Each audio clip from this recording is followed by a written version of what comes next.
আপনার এই বলটা যে রাস্তার কোনো লোককে আঘাত করতে পারে সেটা একবার ভেবে দেখেছেন? এতই যখন খেলার শখ, তখন আপনার বাবাকে বলুন না যে আপনার এই বাড়ির দেয়ালগুলোকে একটু উঁচু করে দিতে। আমার বাবা দেয়াল উঁচু করবে কি করবে না সেটা আমার বাবা ভাববে, কারণ বাড়িটা আমার বাবার।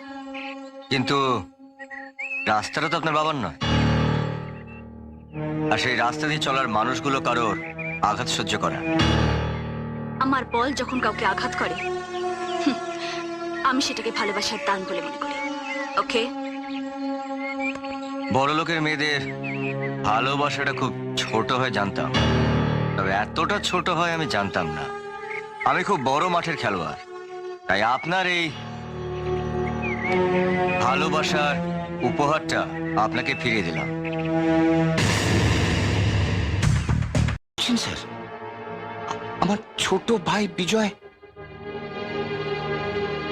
ওখানে কাজ করতো। হ্যাঁ, আপনার ভাই একটা শয়তান, একটা ধাপ্পাবাজ, যে চক্রান্ত করে আমার মেয়েকে হাত করে আমার বিরুদ্ধে আপনার ভাই তাকে কাজে লাগাতে চাইছে। আর আপনি বলছেন আপনি সেটা জানেন না। আপনি বিশ্বাস করুন স্যার, আপনি তো আমার অন্নদাতা। আপনার সর্বনাশের কথা ভাবাও আমার পক্ষে পাপ। আমি এত বড় বেঈমান নই স্যার, বিশ্বাস করুন, আমি কিচ্ছু জানি না। এখন তো জানেন, এখন তো জানলেন। এরপর যদি আপনার ভাইয়ের বিরুদ্ধে আপনি কোনো কড়া স্টেপ না নেন, তাহলে আমি বুঝবো যে আপনিও এই ষড়যন্ত্রে লিপ্ত। তখন আপনার বিরুদ্ধে আমাকে কড়া স্টেপ নিতে হবে। আমার খেয়ে আমারই সর্বনাশ করবেন, এটা তো আমি মেনে নিতে পারি না। আমার মেয়ের ব্যবস্থা আমি করছি, আপনার ভাইয়ের ব্যবস্থা আপনি করুন। আচ্ছা স্যার, যদি আপনার ভালো চান তাহলে এখন যান। জমিন নেই, তুই গেছিস বড় সাহেবের মেয়ের দিকে হাত বাড়াতে? অবিশুদ্ধ লোক আমাকে ছিঁচি করছে। এত বড় নীচ তোর বেঈমান তুই। দাদা শোনো, আমি তোর নই দাদা, শয়তানও নই।